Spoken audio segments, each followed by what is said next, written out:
Lomba akan mudah ku ikuti. Ini hanyalah sekadar tontonan untuk semua sebagai tuntunan. Assalamualaikum warahmatullahi wabarakatuh. Salam sejahtera bagi kita semuanya.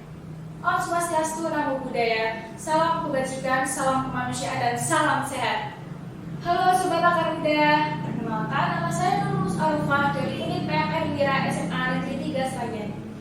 Nah, pada kesempatan kali ini saya akan menyampaikan materi tentang nafza. Simak dan dengarkan baik-baik ya.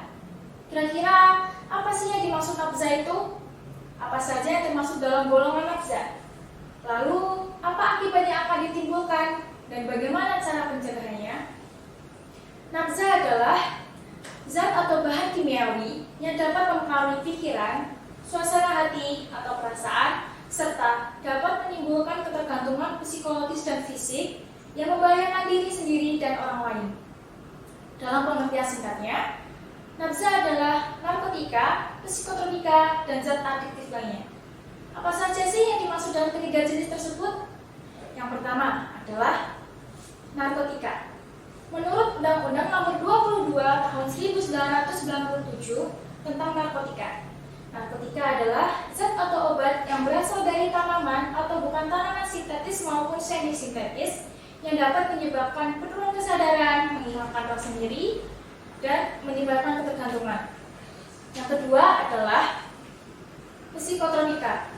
Menurut Undang-Undang Nomor 22 Tahun 1997 tentang psikotropika, psikotropika adalah zat atau obat baik alamiah ataupun sintetis bukan narkotika yang berkhasiat psikoaktif melalui pengaruh selektif pada susunan syaraf pusat yang menyebabkan perubahan khas pada aktivitas mental dan perilaku.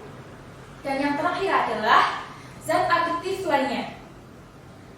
Yang dimaksud zat adiktif lainnya adalah zat aktif yang jika dikonsumsi oleh organisme hidup dapat menyebabkan kinerja biologi, serta menimbulkan efek ketergantungan atau adiksi yang sulit untuk dihentikan. Nafza seringkali disalahgunakan oleh seseorang dan menyebabkan ketergantungan. Apa sih yang dimaksud dengan penyalahgunaan nafza dan ketergantungan nafza? Penyalahgunaan nafza adalah penggunaan nafza yang bukan untuk tujuan pengobatan dan digunakan tanpa mengikuti aturan atau pengawasan dari dokter. Digunakan secara berkali-kali, kadang-kadang, dan terus-menerus.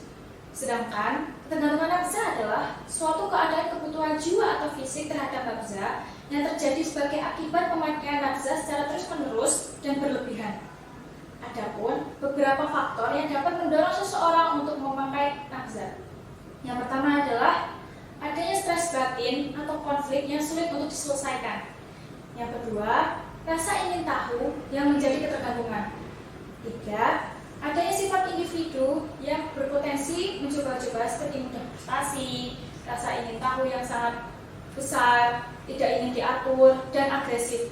Yang keempat, dorongan dari masyarakat sosial yang mendesak seseorang untuk memakai nafza. Itu tadi beberapa faktor yang dapat mendorong seseorang untuk menggunakan nafza.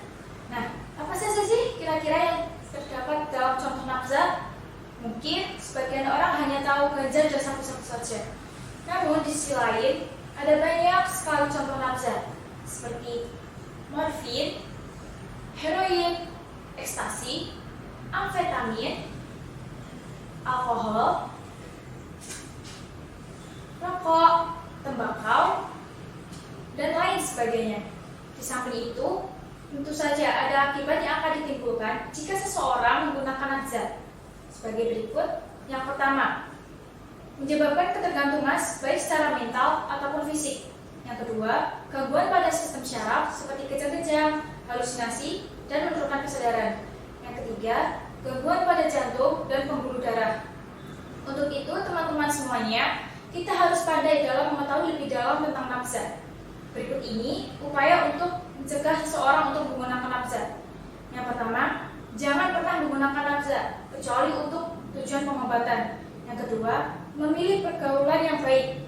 Yang ketiga, melakukan berbagai aktivitas positif seperti belajar, berolahraga, berkumpul bersama keluarga, dan mengikuti kegiatan sosial di masyarakat.